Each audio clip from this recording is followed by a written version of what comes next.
Bonjour à tous, bienvenue dans Smart Job, l'émission emploi RH de Bismart. Vous connaissez notre rendez-vous en direct chaque jour, du lundi au vendredi. Je suis très heureux d'être avec vous. Dans son job, on va s'intéresser au management visuel. Mais qu'est-ce que c'est que donc le management visuel? On vous explique tout dans quelques instants. Working Progress avec les invités de Welcome to the Jungle, le fléau du ghosting ou l'art de ne pas répondre à un message. Bah oui, on zappe le message, on n'y répond pas. Ça agace évidemment ceux qui ont déposé une annonce et qui attendent une réponse de leur recruteur. On en parle dans Working Progress. Dans le cercle RH, comment faire entrer le bonheur dans votre entreprise? Bah oui, tiens donc, embaucher un Chief Happiness Officer, qui est un nouveau métier pour tenter de redonner du sourire et un peu de joie dans l'entreprise. On fera le point avec des experts dans quelques instants. Puis dans Fenêtre sur l'emploi, focus sur la haute placement.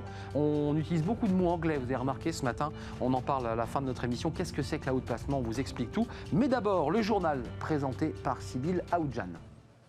Bonjour Arnaud, dans l'actualité, aujourd'hui des chiffres du chômage en baisse. On a eu hier les chiffres de Pôle emploi du 3e trimestre.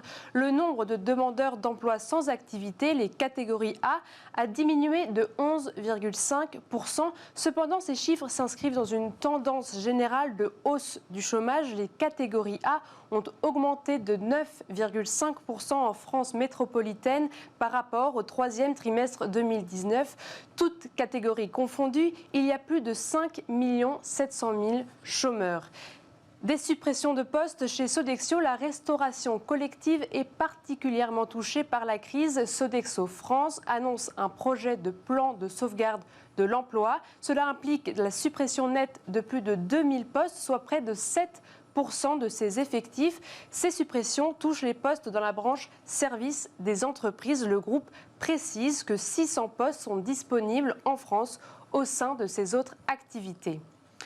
Enfin, Orpi recrute partout en France. Le secteur de l'immobilier recrute et reste dynamique. Le réseau Orpi propose actuellement 250 postes dans tous les métiers de l'immobilier et ce dans toute la France, que ce soit des profils avec ou sans expérience ou en reconversion professionnelle, précise l'acteur. Vous pourrez trouver toute la campagne de recrutement sur les réseaux sociaux d'Orpi. Voilà pour l'actualité. Je vous laisse avec Arnaud et ses invités.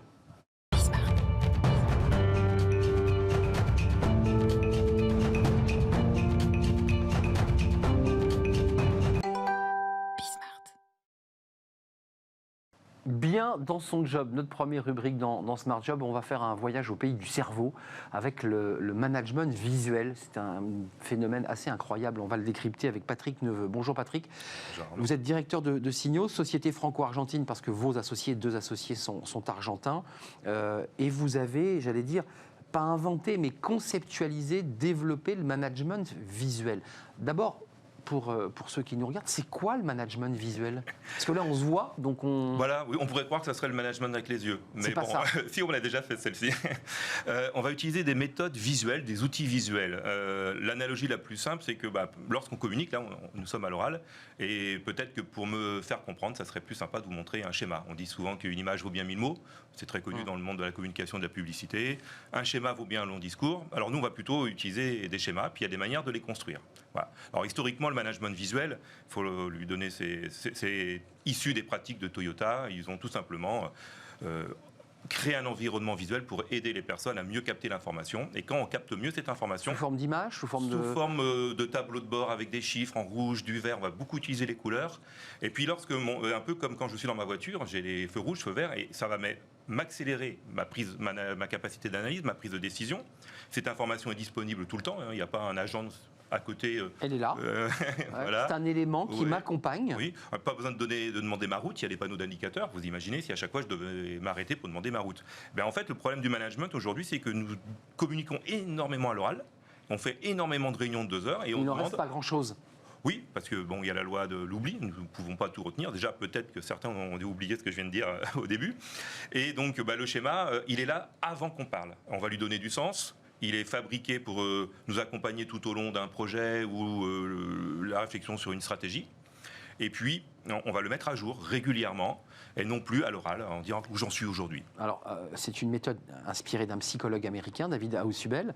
En préparant l'émission, parce que j'ai essayé de comprendre, c'est quand même très nouveau ce management visuel, vous faites des photos, une photo avant, une photo après, et vous essayez de capter pour que le client ait gardé en mémoire ce qu'il avait vu, le chemin qu'il avait parcouru, puis ensuite, il faut qu'il puisse évidemment capter cette nouvelle image à travers le chemin qu'il... Oui. Comment on fait là?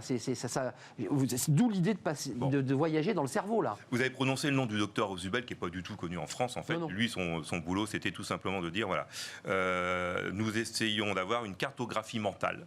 Nous avons des schémas de pensée, c'est un mot qu'on utilise toujours, hein, des systèmes de pensée. Et lui, il avait découvert qu'on pouvait effectivement, avec bénéfice, représenter ces systèmes de pensée. Bon, il a dit, bon, avant d'aller enseigner, mais aussi avant d'aller peut-être expliquer, manager, faire des choses, c'est quoi la photo de départ? Qu'est-ce que vous avez dans votre tête? Et arrêtez de me le raconter à l'oral, je ne veux pas le comprendre. Donc on va le schématiser. Et puis, donc on va le reproduire sur une feuille. Oui, on est capable. Voilà. Alors ça, ce sont les techniques de cartographie conceptuelle, si je traduis ça en français. Ça ressemble à quoi les dessins de... C'est des réseaux d'informations comme des logigrammes. Voilà, on va schématiser la pensée pour voir les interactions. On la pose sur une feuille, ça Voilà. c'est l'image 1. L'oral ne peut faire que l'histoire du schéma, donc on montre le schéma. Et puis ensuite, il y a la photo 2. Voilà. Et puis maintenant, avec les outils digitaux, on est capable de voir ça de manière dynamique. On est capable même de voir le film de l'évolution, sans aucun souci. En réunion, on les met en scène en temps réel et on modifie les indicateurs. Ça doit troubler les participants qui doivent se dire mais bon sang, ils sont rentrés dans mon cerveau, on voit l'évolution de ma pensée en quelque sorte. Oula, alors attention, alors, du coup on va tomber sur la notion de confiance et contrôle. Bah oui. Quand Toyota a inventé le management visuel, parce que c'est quand même eux qui l'ont inventé, leur but c'était d'autonomiser, de responsabiliser les collaborateurs au travail. Je crois que c'est un truc à la mode en ce moment. Et avec le télétravail, on a envie qu'ils soient autonomes et responsables, et puis en même temps, comme ils sont loin, on a peur. Est-ce qu'on leur fait confiance? Je crois que c'est ou est-ce qu'on les contrôle? Eh bien, en installant un visuel qui est coélaboré avec les collaborateurs, on crée de la confiance et on intègre le contrôle, du coup, dans les dynamiques de confiance. Si on ne fait pas ça, eh bien, les gens ont peur d'être contrôlés. Et donc, ils ont peur qu'on rentre dans leur cerveau. Juste quand même, c'est important, Patrick Neveu, ça sert à quoi concrètement pour une entreprise? Parce que vous démarchez, vous avez une activité commerciale. Qu'est-ce que vous leur dites aux entreprises pour leur dire, tentez le management visuel, vous allez voir, c'est super? Alors, on commence toujours par le nerf de la guerre, l'argent et le temps. Donc on dit, voilà, vous allez gagner du temps. Donc nous, on a fait des études, malheureusement, qui ne sont pas reprises parce qu'on n'a pas encore assez de masse. C'est 20% de productivité qui est gagnée. On est plusieurs quand même sur le secteur à faire ce type de métier. Alors 20% de productivité, je ne sais pas si vous vous rendez compte, hein, c'est une journée de travail par semaine. Dans une année, c'est 2 mois de travail. Et ces 2 mois de travail gagnés, ou cette journée de travail cette journée de gagnée par semaine, je peux faire autre chose pendant ce temps-là aussi. Mais Patrick, juste pour être concret, je suis un collaborateur d'une société. Ma société a souhaité passer par votre structure de management visuel. Dans mon quotidien, ça va ressembler à quoi le management visuel? Alors, on va accompagner les personnes sous forme de formation, de coaching, et on va les former à des techniques et des outils. Alors, il y a plusieurs techniques et outils. Vous pouvez avoir des techniques de mind mapping, ou cartographie mentale, des techniques basées sur des méthodes de Kanban pour suivre la progression des activités dans le temps. Voilà. Donc, vous savez, moi, à mon bureau, j'ai des petits tableaux, j'ai des post-it, j'ai quoi Mur, le plus simple, un tableau d'affichage, un grand mur. Pour ceux qui ont de l'argent et de l'espace, on crée des grandes salles. Avec, là, on voit une image d'ailleurs. Hein. Ça, c'est voilà. quoi? Alors, donc, là, vous voyez des personnes qui ont installé différents dispositifs. On se croirait dans un scénario de cinéma, oui. Parce que et puis, ils prennent leur post-it. Ils ont des post-it pour suivre des projets, des post-it pour suivre l'actualité, pour faire la météo de l'équipe, pour voir la stratégie. Et donc, ils viennent se référer à ces post-it. Ils disent, tiens, on en est là, on fait soit ça. En réunion, soit en temps réel. Et comme vous ne pouvez parfois pas venir dans la salle, nous, on propose aux gens de digitaliser leurs dispositifs. Et vous le faites en virtuel. Voilà. Et quand on dit digitaliser et le faire en virtuel, c'est carrément dans des salles virtuelles, accessibles en temps réel sur les écrans Donc de on peut l'ordinateur. cliquer, tiens, je vais aller dans la salle virtuelle pour voir où on en est. Tous les matins, je travaille dans mon bureau virtuel et dans ma salle virtuelle. Le but n'est pas simplement d'aller partager de l'information qui est stockée dans le cloud. On la met en scène, comme on vient de la voir ici. Là, on en voit une autre ici. Alors, on l'a vu, peut-être qu'on peut la commenter, celle-ci. Là, c'est une digitalisation. Là, ça rigole pas. Là, ça, c'est quelque chose qui peut être affiché dans un bureau, par exemple. Alors, celui-là, il est digitalisé. C'est la reproduction de ce qu'on fait dans une salle pour télétravailler aujourd'hui. D'accord, ça c'est dans le cadre évidemment de ce qui va se passer, parce qu'on est évidemment dans le cadre d'un confinement annoncé, Oui. et donc de plus de télétravail, ça sera les outils dont se serviront les collaborateurs pour avancer dans leur processus. Ça se destine à qui? À des commerciaux, à des directeurs commerciaux, à des managers, à tout le monde? Toute personne qui a tout simplement envie de mieux communiquer, mieux collaborer avec ses collègues. Moi, tout simplement. Et puis, en fait, il n'y a pas de métier cible. Le gestionnaire de projet, c'est le grand classique, mais il y a gestionnaire de projet en marketing, en commercial, en administratif, en RH. Donc en fait, à partir du moment où vous pilotez une aventure collective, y compris même la stratégie de la société, c'est la roadmap annuelle, on va la mettre dans ce type de schéma. D'un mot, le développement, là, j'imagine qu'il est incroyable parce que c'est un peu une niche, le management virtuel. On a fait beaucoup d'émissions sur le coaching, des méthodes assez traditionnelles. Là, c'est très nouveau, c'est très détonnant ce que vous proposez. Oui, on a multiplié par 2 ou par 3 le nombre de personnes qui viennent voir nos webinars, qui s'informent, qui demandent... Qui veulent déjà comprendre. Ils veulent comprendre, mais pour l'instant, effectivement, ils veulent comprendre. Et puis, ils vous voient qu'ils ont des problèmes, des leviers. Et les leviers, ils sont aujourd'hui informatiques. Ils ne sont pas équipés. Il faut faire des investissements dans des salles, alors que les logiciels que l'on a, c'est des logiciels plutôt de restitution de la pensée. Oui. Ils ne sont pas là pour réfléchir ou co-créer sa pensée ensemble. Donc du coup, on a des obstacles informatiques et puis d'investissement dans des logiciels qui sont encore peu connus. Donc comment on fait, quoi. Donc je pense que pour nous, ça sera 2021. Là, c'est la phase de préparation mentale. C'est ça, là on est dans la préparation mentale, on n'est pas encore dans le management mental. Ouais, voilà, on vient voir, on se dit tiens, c'est vraiment intéressant cette méthodologie, oui. Je veux aller voir comment ça marche. Vous avez vos webinars, j'imagine qu'on peut aller visiter sur Signos la manière dont vous travaillez, et puis ensuite il se plonge comme ça dans cette espèce de bain bouillant du management virtuel. Et puis on vient de dire préparation mentale, on a beau avoir les techniques, on les a, on forme les gens aux techniques, mais si à un moment donné il n'y a pas aussi cette fameuse préparation mentale à l'utiliser, vous pouvez créer les plus beaux schémas que vous voulez. Il faut les animer. Et il faut les animer d'une certaine manière, dans un certain état d'esprit. Merci Patrick Neveu d'être venu nous rendre visite. Signos, société franco-argentine, c'est important de le préciser. Oui. Vous travaillez sur la zone francophone, mais aussi sur les pays d'Amérique du Sud. C'est le management virtuel. Si ça vous intéresse, allez sur le site de Signos. Merci d'être venu sur notre plateau. Tout de suite, la suite de nos programmes avec Working Progress et les invités de Welcome to the Jungle. Vous allez voir, on parle du ghosting. Vous savez, c'est quand on ne répond pas à un mail. Vous envoyez un CV, puis vous n'avez pas de réponse et ça agace évidemment. On en parle, c'est tout de suite. Retrouvez Work in Progress au cœur de Smart Job en partenariat avec Welcome to the Jungle.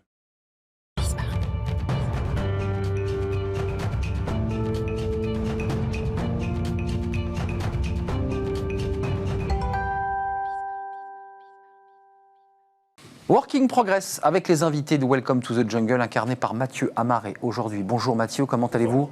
Super bien. Tout va bien. Je ne sais pas si vous avez vécu le thème dont on m'a parlé, le ghosting. Moi j'ai un peu découvert, je dois l'avouer, ce mot fantôme. Oui. On en parle. Oui. C'est quand on n'a pas de réponse, on envoie, on jette comme ça la bouteille à la mer numérique. On n'a pas de retour. Enfin c'est plutôt l'inverse. C'est l'inverse. C'est quand on ne vous répond pas. On essaie d'envoyer une bouteille à la mer, c'est quand on ne répond pas, quand le candidat disparaît. Vous vous souvenez Arnaud, on l'avait touché du doigt avec Coralie Rachet la semaine dernière sur le pré-boarding. Là, on va y aller carrément dans le sujet. On est dedans, là. On est dedans avec ma première invitée que je suis ravi d'accueillir, Malin Ridal. Bonjour. Bonjour. Vous êtes coach et auteur notamment d'un ouvrage très récent qui s'appelle « Je te réponds moi non plus », où vous théorisez et vous expliquez un petit peu le phénomène du ghosting qui, on rappelle, désigne le fait que quelqu'un disparaisse du jour au lendemain sans laisser de traces. C'est quelqu'un, pour poser les bases de l'origine du terme, c'est un terme qui vient des réseaux sociaux, notamment des applications de rencontres, mais qui s'est diffusé dans le milieu de l'entreprise. Ça veut dire que je te mets un vent, quoi, pour le dire, en français, c'est un peu ça ? Oui, enfin, le phénomène du ghosting, c'est plutôt un phénomène effectivement qui est né sur les applications, mais le ghosting veut dire qu'il y a eu un point de contact et un dialogue déjà. Donc c'est pas la non-réponse classique où on n'a pas de réponse du tout. Il y a un petit quelque chose. C'est le phénomène, on devient un fantôme alors qu'il y a eu un contact. Donc c'est ça la particularité, ce qui fait qu'il c'est particulièrement violent. Donc on le voit un tout petit peu dans le monde des affaires, mais le livre que j'ai écrit qui traite le phénomène de la non-réponse de manière plus générale et l'effet que ça a à l'ère digitale de ne pas recevoir de réponse. Et j'ai réalisé un sondage, notamment dans le monde, dans 6 pays et dans la France, où il s'avère que 2 personnes sur 3 se sentent humiliées, blessées, pas respectées et pas considérées face à une non-réponse. Oui, c'est clair, mais ça vient d'où ? Et donc ça vient d'où ? ce ghosting, parce que vous dites que ça n'existait pas avant. Est-ce qu'on a juste posé sur un phénomène qui existait déjà un terme et pour l'exacerber en quelque sorte? En réalité, la non-réponse a toujours existé, mais la fréquence de messages, de sollicitations a augmenté à des centaines de messages par jour. C'est numérique, ça. En fait, la non-réponse avant, c'était on répondait pas à une lettre et puis c'était peut-être une fois tous les 2 mois. Ouais. Mais aujourd'hui, il peut avoir 10, 20 non-réponses dans la journée. Donc si on ressent à chaque fois ce rejet de soi, qu'on n'est pas assez bien, qu'on ne mérite pas une réponse, qu'on est blessé, humilié face à une non-réponse, évidemment, ça va avoir un effet négatif sur nos relations. Et notamment dans le monde des affaires, sur la réputation de la personne. Un dirigeant qui a une entreprise qui n'a pas une politique de la réponse de l'entreprise risque d'avoir le jugement de ceux qui essayent de les contacter. 80%, c'est également dans le sondage que j'ai réalisé donc à travers du monde dans 6 pays, 80% disent juger les gens qui ne répondent pas comme étant égoïstes, prétentieux, mal organisés et mal élevés. Donc, c'est très mauvais pour la marque employeur, ça. Extrêmement mauvais. Bah ouais. C'est très mauvais pour la marque employeur. Et pour un dirigeant pour sa personne, d'ailleurs. Pour sa personne. Vous avez extrêmement bien cadré le phénomène. Et juste pour citer un chiffre aussi qui situe quand même la pratique et qui ne fait pas de ce mot un énième mot valise, la pratique aura augmenté de 10 à 20% au cours de l'année 2018. C'est-à-dire le fait que les candidats disparaissent a augmenté de quasiment 50% en une année. D'où ça vient, Maline, ce fait? Pourquoi, en quoi un candidat se dit tiens, maintenant, je peux ghoster? En quoi il se l'autorise? Je pense que c'est le fameux phénomène de la société, on traite les gens comme on a été traité, sûrement. Et je pense que ce n'est pas tous les candidats, c'est surtout les candidats qui sont très sollicités, en fait, qui ont le choix, donc ils ont pris autre chose, donc ils ne prennent pas la peine de répondre parce qu'ils ont vu ce comportement. C'est un peu le comportement qu'on voit sur les médias sociaux d'une manière générale, notamment parce qu'il n'y a pas des règles qui ont été définies dans cette ère ou dans cet espace digital. Et comment on se comporte sur LinkedIn? Tout est permis, quoi. Et puis, oui, tout est permis. Et on est devenu accessible à tout le monde. Donc, avec une attente en disant que, mais bien sûr, les gens vont répondre. Alors que. c'est pas évident. C'est pas une évidence. On a une multiplication des interactions aussi. C'est peut-être pour ça qu'on parle du ghosting. Aujourd'hui, un candidat, par exemple, qui reçoit beaucoup de demandes, de sollicitations, etc., qui candidate pour 10 entreprises différentes, va pas forcément le faire parce que vous le dites, il n'y a pas de règle déjà. Il n'a pas à le faire. Et puis, en plus, parce qu'il est noyé sous les multiples sollicitations peut-être des entreprises qui essayent de recruter de plus en plus de talents et ont du mal aussi à recruter. Ce qui est intéressant, c'est que, parce qu'évidemment, j'ai demandé aussi les vraies raisons de la non-réponse. Pourquoi vous ne répondez pas? C'est intéressant. Et la grande raison de la non-réponse aujourd'hui, que ce soit personnelle, professionnelle ou romantique, c'est ce qu'on appelle la charge mentale. C'est-à-dire entre j'ai trop de messages, j'ai pas assez de temps et j'ai oublié. Bon, ça se termine souvent par j'ai oublié parce qu'il est descendu. Le temps passe et on se dit oups. Et donc, on est très loin de ne pas vouloir respecter les gens. Alors, je peux me permettre juste cette question. Moi, j'ai reçu, alors dans un autre contexte, mais quand on reçoit parfois des réponses types, c'est presque aussi violent. Vous savez, vous recevez une réponse qui n'est ni personnalisée, qui est formalisée de manière très administrative. J'ai presque envie de dire c'est aussi violent, non? On vous dit non, votre profil ne correspond pas, repassez. On se dit bon, bah d'accord, ok. En tout cas, ça crée rien de particulièrement positif, ça crée pas un lien. En revanche, il y a quand même une question que je posais qui était importante pour moi, c'est quand vous envoyez un message, est-ce que vous préférez recevoir une réponse négative, voire désagréable, ou pas de réponse? 80% des gens préfèrent une réponse négative, voire désagréable. Ça les aide. Donc ça nous cadre quand même un peu le sujet. Il vaut mieux ça, le côté un peu nul. J'existe. Ils ont besoin de considération. Mais que, au moins j'existe. Non, et puis surtout, on vous libère. Vous passez à autre chose. Non, mais c'est ce... On fait son deuil. Oui, exact. Ce temps d'attente où en fait on est à la disposition, en attente d'une réponse de l'autre, ou au fond, si on a un non exclamation, on se dit bon, c'est désagréable, mais on passe à autre chose. Et donc ça, c'est très important dans la compréhension. Mais pour prolonger la question d'Arnaud, qui est intéressante, c'est est-ce que, parce qu'on le voit, ce phénomène-là, il s'exerce surtout sur une génération assez particulière, les 25-34 ans, beaucoup plus que la génération des 50-64. Est-ce que cette génération, cette jeunesse qui aspire à une quête de sens, on l'a dit dans pas mal d'émissions, pas mal de chroniques, elle n'est pas en train de rendre la monnaie de leur pièce à certaines entreprises qui, elles, n'ont pas répondu auparavant quand elles cherchaient un emploi et quand elles cherchaient justement à avoir une réponse? Sûrement, il y a un peu de ça, mais il y a aussi... Un peu puni, quoi. Oui, peut-être. Je ne suis pas... Si, il y a une tendance, mais c'est une tendance généralisée. Ils sont sûrs... Et à un moment donné, si on veut leur parler, on écrit sur Instagram ou sur Snapchat, etc., ils vont répondre là-dessus. C'est pour ça qu'on a besoin aujourd'hui de se poser poser et définir nos propres systèmes de réponse. Les cadres. Comment le cadre et puis le communiquer aux autres. Donc dès lors qu'on rentre en contact avec des gens, dire je suis plutôt assez long dans mes réponses, donc n'attendez pas une réponse dans les... Parce que la tolérance aujourd'hui, il faut quand même le souligner, c'est 3 heures pour un message instantané. Avant que les gens commencent à juger. C'est le SMS, c'est le Twitter. 3 heures. 3 heures de tolérance, 3 heures pour s'apercevoir qu'il faut. Sinon, après 3 heures, c'est fini. On s'en va. C'est-à-dire que je relance. Que la personne n'a pas répondu. Et d'accord. donc, et pour les mails, c'est dans la journée. Mais c'est très serré comme timing. Donc, ce qui nous laisse très peu de temps. Et puis, qui fait poser aussi la question qu'est-ce qu'on préfère aujourd'hui dans les dialogues avec les gens? Une réponse rapide qui veut rien dire, top, super, ok, ou une réponse. Ouais, c'est vrai. Non, ou une une réponse personnalisée, réfléchie, je dis structurée. merci de m'avoir invité à l'émission, je trouve ça super, et ça, avec un vrai contenu où j'ai réfléchi, ou est-ce que je dis juste merci, top? Un émoticône. Ou un sourire. Un sourire et un pouce. On se dit, bon, bah déjà, c'est ça. Hein. Maline, si on s'adresse à notre public de RH, de dirigeants d'entreprise, qu'est-ce que ça suppose pour les entreprises? Est-ce que ça suppose de prendre le temps de le faire? Parce que c'est du temps, c'est extrêmement chronophage d'écrire des messages personnalisés. Le déléguer? Est-ce qu'aujourd'hui, dans les services RH, on est armé, tout simplement, pour lutter contre ce ghosting? Ce qui est évident, c'est que c'est un sujet de réputation et c'est un sujet important. Et puis c'est fondamental. C'est fondamental et que je pense que l'investissement de temps et de main-d'œuvre à dire on répond, et bien sûr, il faut avoir des systèmes, c'est bien entendu, mais que c'est une priorité. Moi, notamment, dans les grands dirigeants en France que j'ai interviewés pour ce livre, il y avait... des gens qu'on citait en permanence comme étant des répondeurs, notamment, et je peux le citer, Maurice Lévy, et a une réputation où il a une capitale sympathie. Et je ne sais pas s'il est plus sympathique que tous les PDG de Publicis, France, bien sûr. de Publicis, oui, pas l'ex-PDG de Publicis. Mais quand les gens en parlent, ils disent « Ah ben Maurice Lévy, il répond à tout. » Et je pense... Et qui donne une image finalement de la personne. Oui, et je pense qu'en l'occurrence, il dit non la majorité du temps. Mais il répond. Et, donc, on est fiers d'avoir un nom de Maurice Lévy. Et il est... oui. Sûrement. Oui. Je le pense.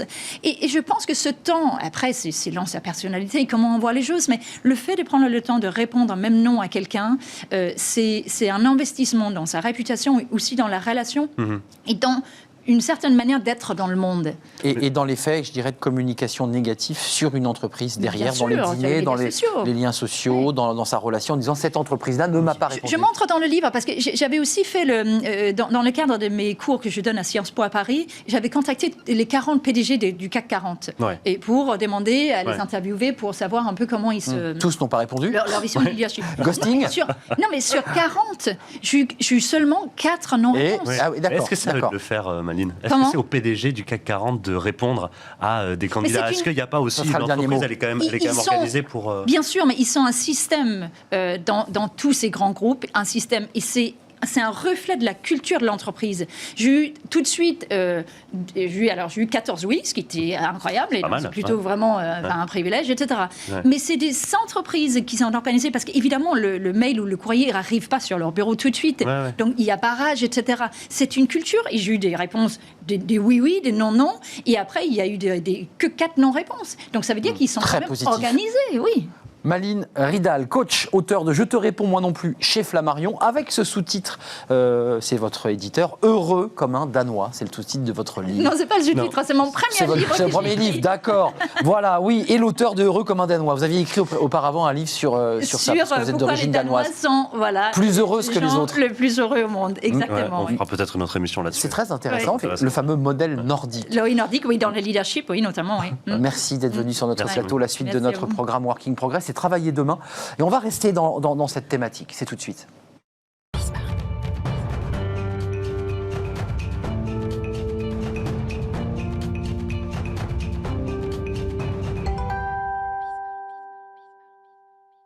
Aujourd'hui, c'est intéressant. On va beaucoup parler de cette question de l'engagement des candidats, puisque dans Fenêtre sur l'emploi, à la fin de l'émission, on sera aussi sur comment accueillir un cadre, donc l'onboarding. Ah oui, d'accord. Donc on reste sur cette thématique, et là on parlait donc du ghosting, mais là on parle de l'engagement. Je dirais, c'est le cône inversé. Et de l'expérience candidat, très intéressant. Donc on a théorisé le ghosting en disant voilà, c'était un phénomène grandissant qui peut porter préjudice aux entreprises. On va s'adresser maintenant à des solutions avec Ara Mostafazadeh. Bonjour. Bonjour. Vous êtes fondateur de Wikeep. donc, cofondateur de Wikeep, une plateforme intelligente pour engager les candidats. Avec Malin Ridal, on a vu que le ghosting était un phénomène grandissant. Et pour citer un autre chiffre, et d'ailleurs qui est publié sur votre site, vous dites que 20 et 30% des candidats qualifiés passent à autre chose à partir du moment où ils postulent jusqu'au moment où ils reçoivent le poste. Pour quelles raisons, selon vous, et comment ça implique les organisations, ce fait que voilà, les candidats disparaissent entre il y a du jeu, comme on dit. Il y a du jeu. Il y a du jeu. Chez Wikeep, on a mené une méta-analyse sur les études sur le recrutement sur ces dernières années. Et on arrive d'ailleurs plutôt au chiffre de 30%, et la tendance est à la hausse. Progresse, ouais. Ça progresse. Ouais. Et on est même à 2/3 de candidats qui jugent les processus de candidature soit trop longs, soit trop complexes, soit donc ils abandonnent. Ennuyeux. Donc ils abandonnent. Carrément ennuyeux. Voilà. D'accord. Fastidieux. C'est les termes qui sont utilisés. Ouais. En réalité, si on devait faire une comparaison, c'est comme si vous étiez une plateforme de e-commerce et qu'entre le moment de la commande et le moment de la confirmation que vous allez renvoyer le produit, il s'est écoulé. il s'est passé tellement de choses. Et on a rempli tellement de feuilles. Vous avez perdu un tiers des candidats. Vous avez perdu un autre tiers qui ne reviendra pas acheter chez vous parce qu'il n'a pas aimé l'expérience. Donc il faut les traiter comme des clients, en fait. Voilà, il y a un parallélisme. On avait commencé à traiter les candidats à travers le marketing quanti, et maintenant il est peut-être temps de passer au qualitatif et d'arrêter d'être juste sur de la quantité. Alors on y est, Ara.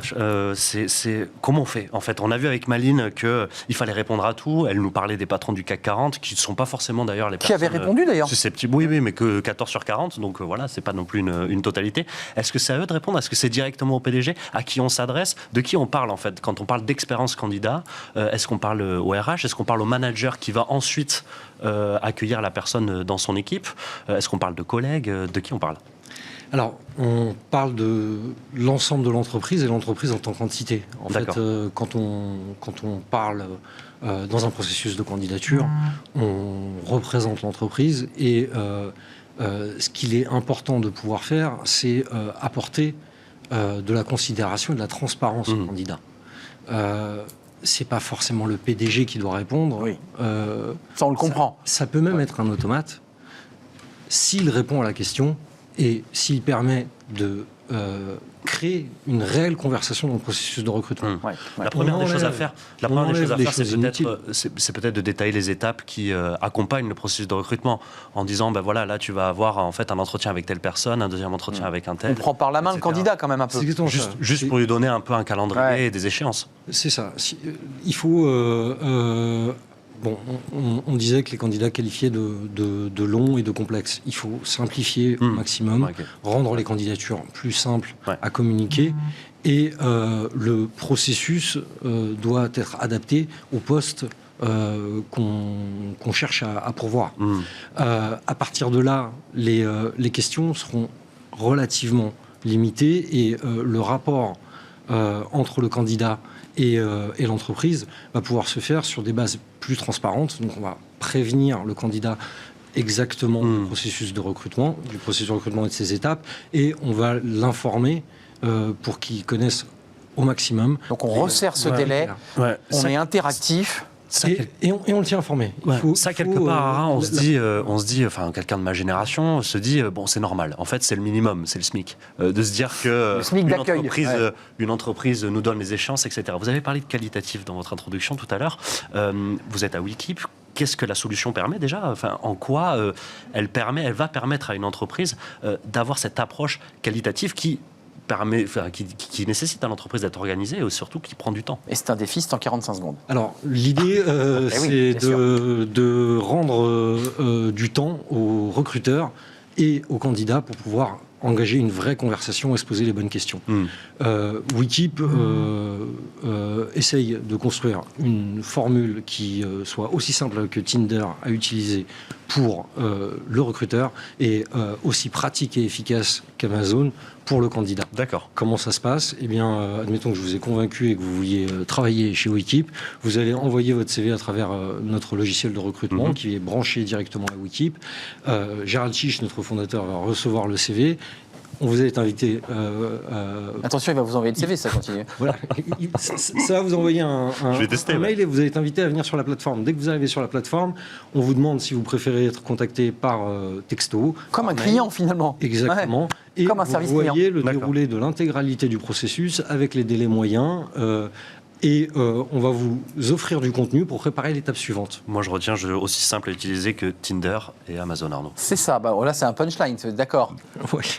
Wikip, le fondateur, l'un des fondateurs, Arash Mostafazadeh, merci d'être venu sur notre plateau, nous expliquer bien que la relation doit se faire aussi comme avec un client, c'est-à-dire qu'on doit aller vite, on doit le prendre par la main, on doit lui faciliter la tâche pour intégrer une entreprise. Ça, c'est grâce à vous. Merci à vous, Mathieu. Merci, Arash, d'être venu sur le plateau. La suite de notre programme, c'est le Cercle RH. On fait une courte pause. Restez avec nous.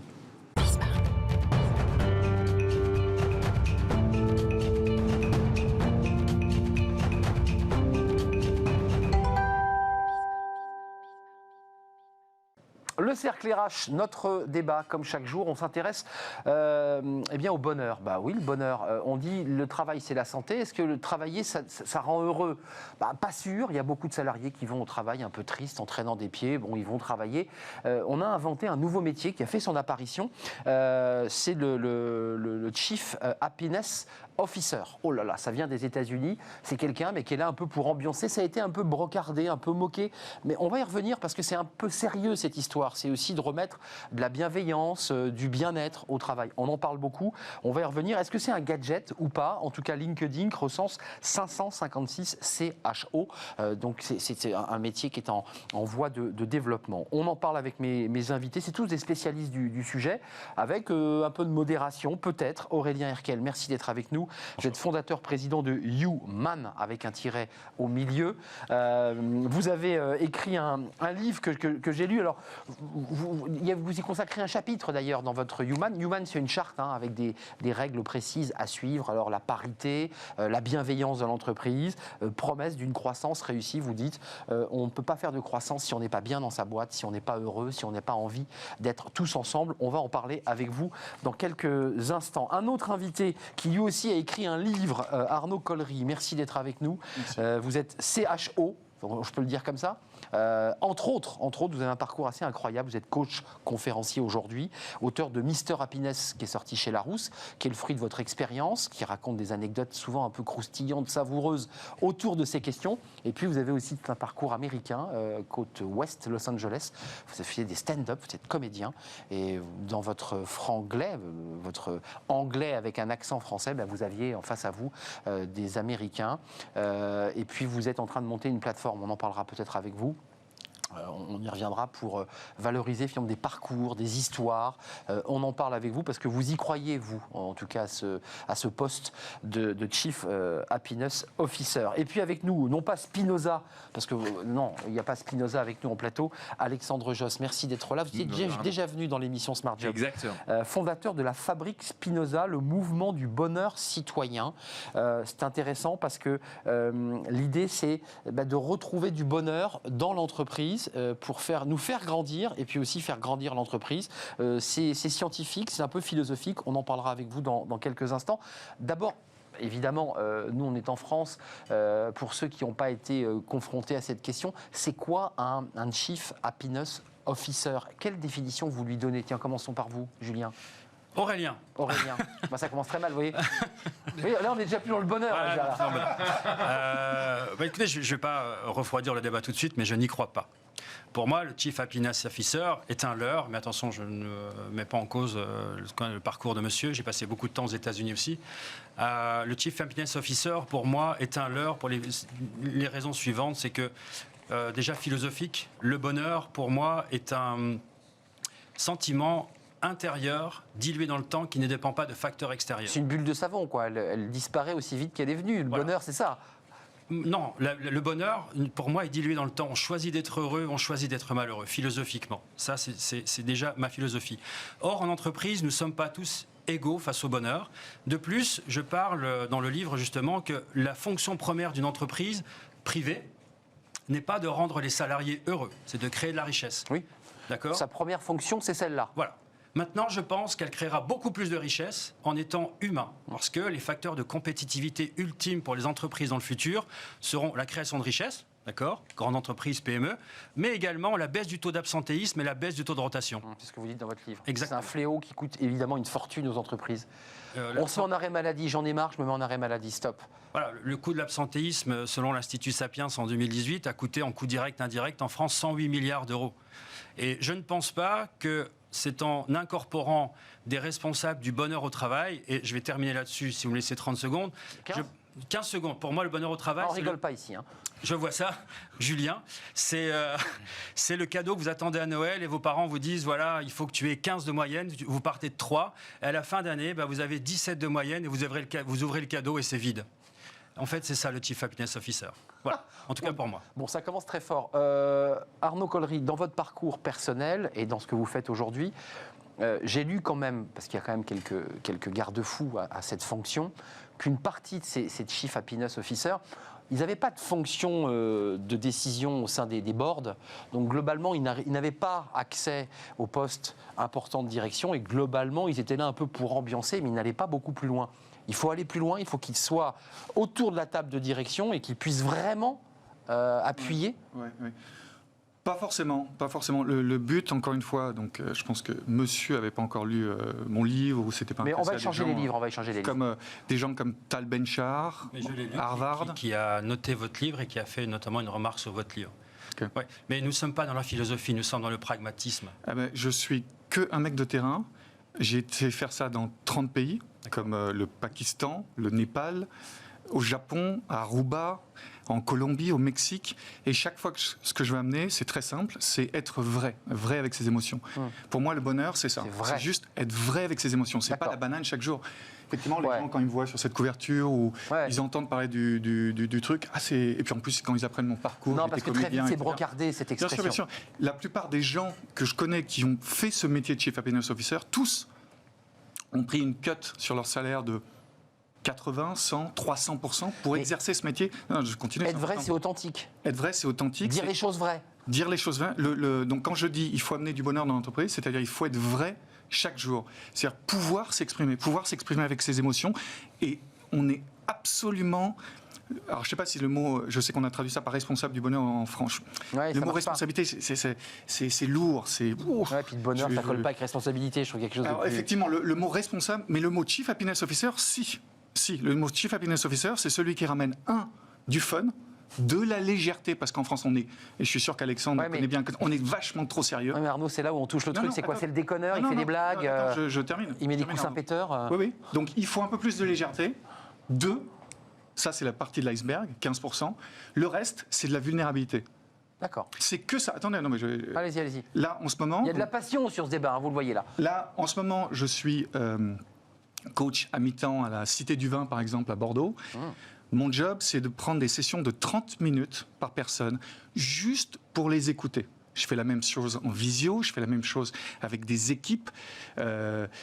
Aujourd'hui, il y a des sociétés qui n'osaient pas travailler avec moi jusqu'à maintenant parce que Chief Happiness Officer, ça fait de la déconne, tout ça. Ouais. Et là, qui m'appellent en pleurant, pratiquement, qui dit Arnaud, on a besoin de toi, tu as besoin de l'écoute active. Ouais, donc moi, je pourrais... C'est un divan, on s'allonge, le salarié s'allonge. Ça fait 7 ans que je fais ce truc, j'ai formé 200 personnes dans le monde. Alexandre Josse, vous, Spinoza à la Fondation, dans votre démarche philosophique, ça colle ça ou pas, ce Chief Happiness Officer? Moi, je pense que pour être nuancé sur les mots, effectivement, Aurélien, on ne rend pas les gens heureux. Ça, c'est certain. Il y a une faute sémantique dans dire ça. Par contre, pour avoir un argument très simple et très choc, c'est on admet généralement que les entreprises peuvent créer des conditions qui rendent les gens malheureux. Ça, on l'admet. C'est assez admis. Les burn-out, etc. Et donc, moi, je dis pourquoi, et la Fabrice Spinoza aussi, en tant que think tank, dit pourquoi ne pas demander, voire exiger de l'entreprise qu'elle crée des conditions favorables à l'épanouissement des collaborateurs. Et quant à la question du rôle de l'entreprise... Excusez-moi, c'est la notion de bien-être, c'est-à-dire qu'il faut que le salarié soit bien au travail. Alors, oui, mais enfin, le point important, c'est ça n'est pas que une exigence économique. Certes, ça génère de la performance, de la productivité, créativité, ça c'est démontré par la science, mais pour moi, l'entreprise d'aujourd'hui ou de demain ou d'après-demain, mais dans pas longtemps, elle a besoin d'avoir un sens supérieur et de créer ces conditions, parce que sinon, elle disparaîtra. Et elle disparaîtra pas seulement pour des raisons pragmatiques, mais elle disparaîtra presque pour des raisons philosophiques. C'est-à-dire qu'aujourd'hui, notre monde a besoin de la contribution du privé. Et donc, ce rôle de Chief Happiness Officer, finalement, il a une utilité, mais cette utilité est proportionnelle à qui il rend des comptes. Et en fait, je reviens bien à mon problème. C'est que s'il est là en poste intermédiaire, il n'a pas vraiment de levier. Exactement. On ne peut pas dire au patron, au CEO, attendez, là, ça ne marche pas du tout. On peut pas lui dire. Juste pour terminer là-dessus, Arnaud, je ne vous ai pas transmis avant l'émission un petit guide, j'ai vu qu'il y a... on a un petit guide qui s'appelle Chief Happiness Officer, quelle réalité derrière les fantasmes. Il est sur le site, donc je ne fais pas la publicité, on a accès gratuit. Et donc le mot important, c'est quelle réalité derrière les fantasmes. Et on a fait une analyse très simple qui consiste à examiner quel est le cœur du travail de cette personne. Et on s'aperçoit qu'il y a 4 grands types. Il y a anglais communication, il y a un angle convivialité, il y a un angle qui est beaucoup plus tourné vers la transformation de l'organisation. Oui. On est dedans d'ailleurs là en ce moment, avec le télétravail. Il y a un angle RH. Et en fait, selon le cœur de métier de cette personne, eh bien, le CHO a plus ou moins d'impact. S'il rend des comptes, ou même au directeur ou à la directrice générale, alors il a une capacité seulement d'ambiancer, mais aussi d'aller examiner les processus, la gouvernance, les rémunérations, pourquoi pas. Et là, c'est fort. Juste un mot chacun. Aurélien Herkel, court. Alors, Arnaud et Aurélien, mais court. En fait, vous dites un peu la même chose sans être d'accord. Là, pour moi, on est la même équipe.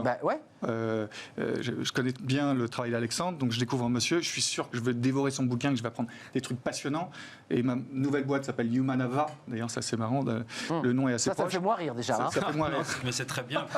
Plus on sera d'humain, mieux ce sera. Non, mais Human, c'est important parce que ça revient en permanence. Quand j'ai démarré le job, c'était ça. Moi, ça fait 20 ans que ça me passionne. J'ai quand même quitté la France il y a 20 ans. J'avais une petite émission de télévision sur le bonheur sur e-télévision. On m'a dit, c'est pas ta place. Tout ce qui est bonheur, développement personnel, en gros, rendre la pêche, écouter les gens. On m'a dit, écouter les gens, c'est pas ta place en France.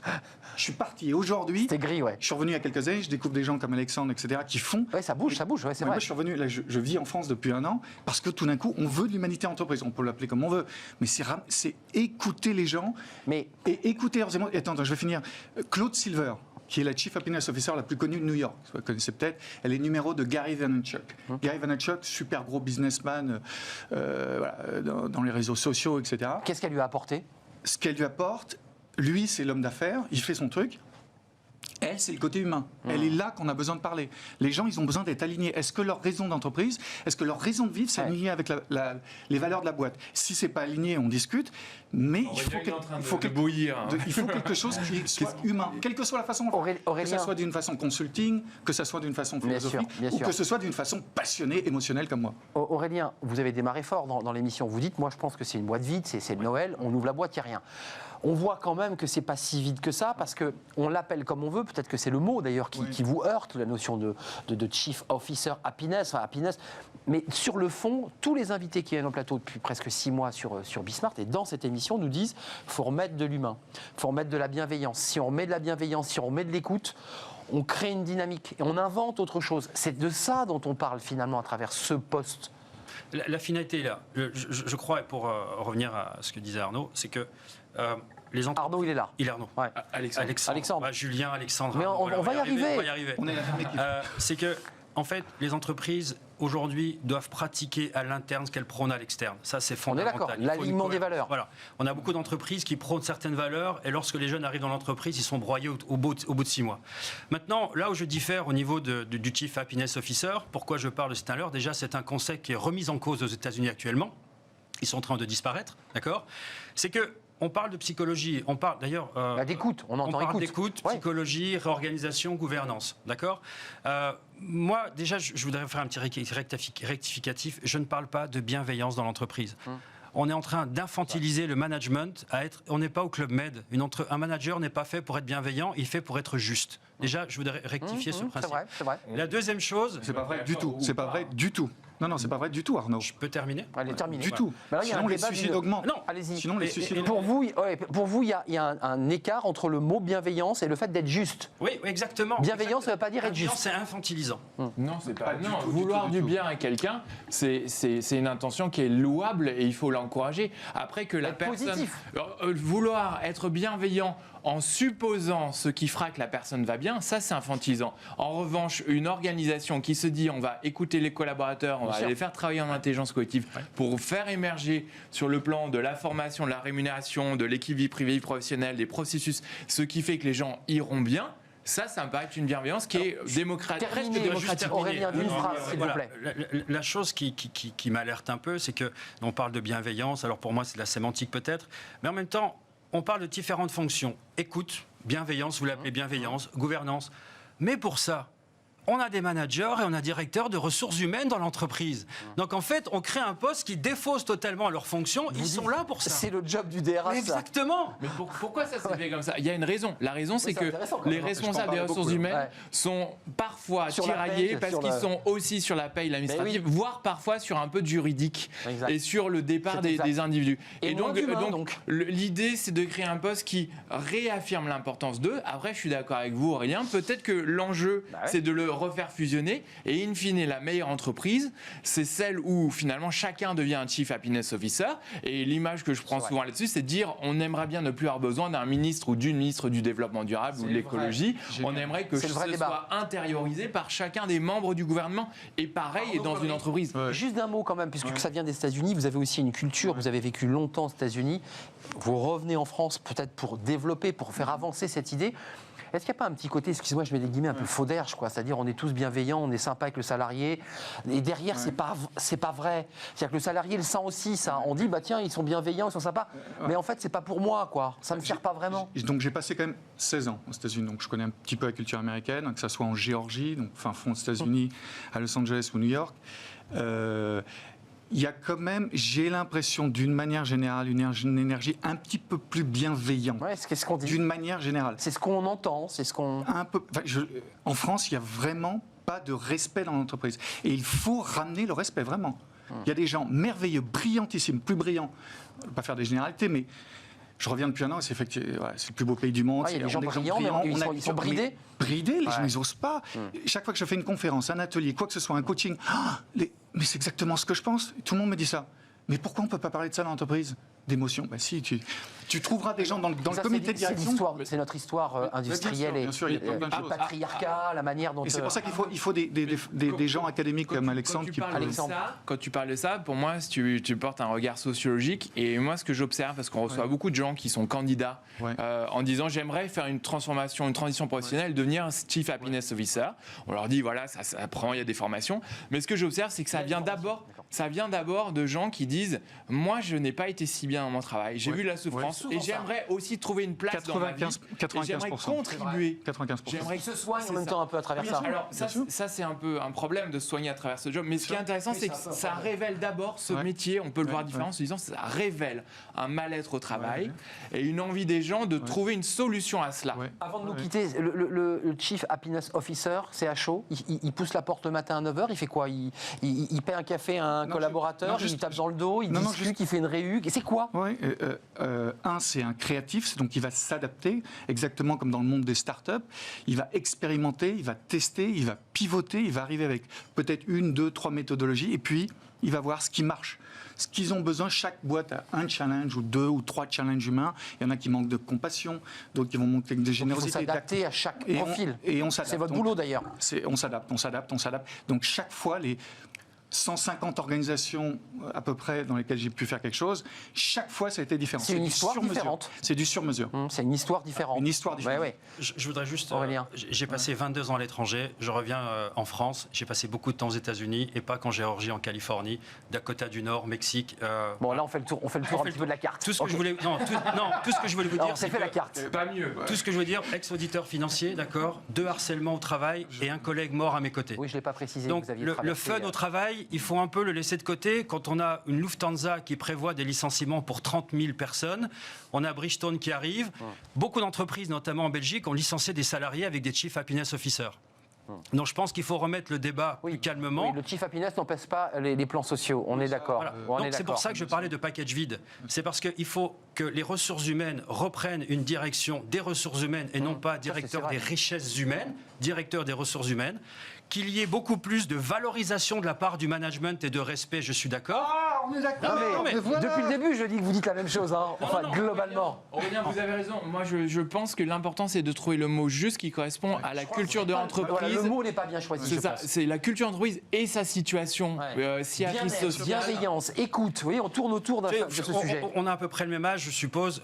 J'ai grandi avec Réa 2, mais je n'ai pas tout le temps regardé les bisounours, donc et je ne dors pas. Je ne dors pas auprès des conférences de Tony Robbins non plus. Je suis quelqu'un de très pragmatique et pour moi, l'entreprise, elle est faite pour créer de la richesse, mais je pense qu'en étant humain à travers l'entreprise, c'est pour ça que je l'appelle promesse d'une croissance réussie. La croissance n'est pas qu'économique. Merci à vous. Je suis désolé, vous allez revenir, j'en suis sûr, parce que ce débat, il faut plus d'une heure, parce qu'il y avait quand même des débats philosophiques autour même de l'appellation même utilisée, qui fait qu'aujourd'hui, dans beaucoup d'articles de presse, on brocarde. C'est ce qui craque. Exactement. Les mots doivent être des passerelles et non pas des murs. Bon, ça sera Alexandre qui aura le mot de la fin, fondateur de la Fabrique Spinoza, qui est un think tank. Allez sur leur site et puis il y a ce guide pratique, parce qu'ils ont bossé sur ce CHO avec tout ce qui est vrai, tout ce qui est faux. Ils tordent le cou à pas mal d'idées reçues. Arnaud Collery, Mister Happiness, Larousse, et puis on peut vous retrouver, il suffit d'aller, j'imagine, sur Internet. C'est une nouvelle plateforme qui s'appelle Humanava sur l'inspiration. Humanava, et je n'oublie pas Aurélien Herkel avec Human, qui est une charte, parce que votre livre, c'est des points précis par chapitre. Pour adhérer à cette charte, allez évidemment sur Human, avec un tiret entre You et Man. Merci pour ce débat passionnant et passionné. On termine notre émission par fenêtre sur l'emploi. L'outplacement, vous voyez, on a fait beaucoup d'anglais, on a fait la carte des États-Unis, puis on utilise encore un nouveau mot, l'outplacement. Qu'est-ce que c'est? Restez avec nous.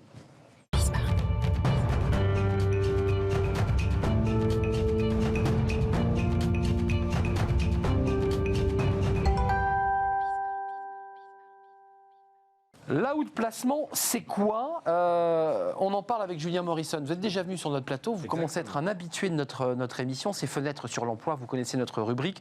Cabinet BE. L'outplacement, d'abord, parce qu'on a utilisé beaucoup de mots dans ce débat avec le CHO pour essayer d'en faire une définition. On n'était d'ailleurs pas tous d'accord sur le sujet. C'est quoi l'outplacement? Human Officer. Human Officer. C'est une notion qui est très mouvante. L'outplacement, alors littéralement, c'est reclassement, mais à l'extérieur. Oui, reclassement, c'est pas beau. Externe, qui vient des États-Unis, on en a parlé effectivement, je vous écoutais, qui vient de Chicago, c'est rigolo, qui est vraiment une notion qui date des années 70-80. 80, c'est ça. Tout à fait, qui est venue vraiment en France, notamment liée aux crises économiques dont on parlait aussi tout à l'heure. Mais vous dites, faut le dépoussiérer, cet outplacement classique, quoi. C'est-à-dire un reclassement d'une industrie qui dit à ses salariés, bon, il n'y a plus de boulot dans l'automobile, on va vous remettre dans le tertiaire. Ça, c'était années 90. Très années 80-90, effectivement. Alors, il y a deux types, en gros, d'outplacement. Il y a l'outplacement collectif, dont on entend plus parler dans les plans sociaux, dont on parlait. Qui est une obligation légale. Qui est une obligation légale, et singulièrement dans des entreprises avec plus de 10 ou plus de 50, etc., qui est mis en place avec des mesures, une antenne emploi, enfin très encadré par les textes. Et l'outplacement individuel qui concerne davantage les cadres, généralement, c'est pas que, mais généralement les cadres en entreprise qui s'accordent généralement une transaction ou suite à une rupture conventionnelle ou un licenciement. Donc c'est pas tout à fait les mêmes mécaniques. Il y en a un, on est sur du collectif et l'autre on est sur de l'individuel. Pour l'individuel, le cadre, c'est globalement quelqu'un qui dit voilà, moi j'aimerais refaire mon CV, j'aimerais peut-être me faire un bilan de compétences, j'aimerais aussi voir ce qui se passe ailleurs et savoir comment moi je me situe dans mon niveau pour pouvoir aller ailleurs, c'est un peu ça. Oui, alors dans l'histoire, moi à la base je suis DRH, donc c'est pour ça que j'ai écouté effectivement. Vous en avez pris plein les oreilles là. Ce qui s'est dit. Vous faites plus votre boulot, dit Aurélien. Oui, moi à la base je suis juriste et j'ai exercé directeur des ressources humaines, donc effectivement j'ai une vision assez pragmatique. Ce que disait Alexandre, un peu de juridique dans le DRH. Complètement. Et donc souvent... Pour le coup j'ai vraiment ce biais et j'ai sans parler de ce dont vous parlez qui était extrêmement intéressant, j'ai une vision un peu pragmatique aussi des choses et je ne suis pas dans les jolies histoires uniquement. Et donc comment ça se passe concrètement pour les clients qui n'ont pas la chance d'avoir un agent, puisque notre rôle, nous, à la base, c'est d'agent pour les cadres. Ils demandent aux entreprises de pouvoir les accompagner. Comme pour les artistes. Exactement. Mais à l'extérieur de l'entreprise, c'est généralement soit le choix d'une rupture conventionnelle, parce que c'est la fin d'une histoire, au sein d'une organisation, soit aussi parce que, notamment actuellement, c'est une réorganisation, il y a des suppressions de postes, le cadre n'a plus sa place dans une organisation, il faut l'entendre. Et c'est un choc, si je peux me permettre. C'est un choc, c'est pas évident, surtout quand vous êtes dans une entreprise depuis 5 ans, 10 ans, 15 ans, 20 ans, que vous avez pu voir aussi vos compétences un peu être mis en difficulté. Donc l'objectif du cabinet d'outplacement, c'est de faire le point avec vous sur vos compétences, vos valeurs, ce vers quoi il faut tendre, mais aussi de faire un point sur l'évolution du marché du travail, parce que ce marché du travail, il a évolué, et c'est pour ça que je dis qu'il faut un peu le dépoussiérer. L'outplacement, ça peut plus être uniquement le bilan, refonte du CV, 3 simulations d'entretien, un réseau qui a aussi beaucoup évolué avec le temps. Non, ça suffit plus du tout. Je dirais que c'est devenu même un problème, puisqu'on a parfois des écueils de personnes qu'on a, qui soit prennent un agent, soit sont chez nous pour l'outplacement, qui vont vous dire, je peux plus me brader. Oui, non, c'est pas une question de se brader, mais parfois, il faut accepter de faire des concessions. Et on n'a plus un parcours linéaire. C'est pour ça que j'ai dit que les années 80-90, on avait encore des cadres qui étaient dans les parcours linéaires. C'est un choc psychologique. Difficile. Je pèse tant. Voilà, j'étais à 150. Je vaux tant. Je suis à 150, on propose 130. Non, parce qu'on m'a dit qu'il fallait pas accepter. Et vous dites, réfléchis bien, attention. Réfléchir parce que le marché, il évolue et que c'est pas parce qu'on est à 130 qu'on peut pas révoluer par la suite. C'est ça surtout que je dis. C'est que les choses sont pas figées dans le temps. Il faut accepter parfois soit de faire des concessions, d'une part, ou parfois aussi de remettre à plat ses compétences historiques pour essayer d'en acquérir des nouvelles. Ça, c'est dur, si je peux me permettre. C'est une remise en question profonde de ce qu'on est. Exactement. C'est difficile. Je suis dépassé. C'est dur de se dire qu'à un moment donné, on est dépassé. Oui, et puis on passe aussi par cette transition qui est. C'est un peu la faute de l'entreprise si j'ai pas été formé. Évidemment. C'est un peu la faute des RH si j'ai pas été formé. C'est violent. En réalité. Et c'est pas simple. On dit que. En 2030, il y a 85% des emplois qui, au moment où je parle, n'existent pas. C'est une réalité déjà qu'on observe quand on échange avec les chasseurs de tête, qui parfois nous présentent des postes, et quand on le reporte à nos clients, ils nous disent en fait, je suis très éloigné. En fait, pas tant que ça. C'est la raison pour laquelle nous, dans le cabinet d'outplacement, et c'est pour ça que je dis qu'on essaie de le dépoussiérer, je pense qu'on y arrive assez. Pour le moderniser, qu'est-ce qu'on va faire ? On va avoir créé un partenariat avec le Village by CA, que j'imagine vous connaissez, et notamment avec le programme qui s'appelle un programme ZIO, qui va former les personnes qui bénéficient d'un outplacement des nouvelles techniques du management. Parce que oui, on va manager différemment. Oui, les attentes sont différentes. Oui, on va travailler sur le télétravail. Comment je manage demain des équipes qui sont à distance, dans des pays étrangers. C'est tout nouveau. Donc ça, si on n'est pas formé durant cette période d'outplacement qui pour moi on ne peut pas accéder au poste que l'on vise. Bien non. Évidemment. Et quand vous allez reprendre un poste à responsabilité, il faut quand même derrière vous ayez cette sensibilité sur les attentes, les nouvelles attentes des cadres qui attendent effectivement du sens. Une forme de benchmarking des organisations en disant tout a bougé. Eh bien, oui. Moi, je suis resté ici. Il faut que je progresse. Juste d'un mot, ça vous évoque quoi cette question que l'on Julien Morrison? Je suis tout à fait d'accord avec vous. Les entreprises doivent proposer beaucoup de solutions pour que les employés puissent notamment évoluer dans l'entreprise, mais ça ne peut marcher que si les employés se prennent en main eux-mêmes aussi. Il y a une part de responsabilité de la part du salarié dans son évolution de carrière. L'entreprise ne peut pas tout faire pour lui ou pour elle. Arnaud, vous qui coachez, qui écoutez, c'est dur de se dire qu'à un moment donné, je suis cadre, je suis temps, je suis dépassé. Depuis mars, avril, je le vois, j'ai commencé une masterclass sur la réinvention dès avril. Puisque ma passion, on va dire, en dehors de remettre du main de l'entreprise, c'est se réinventer. Donc, et là, c'est catastrophique.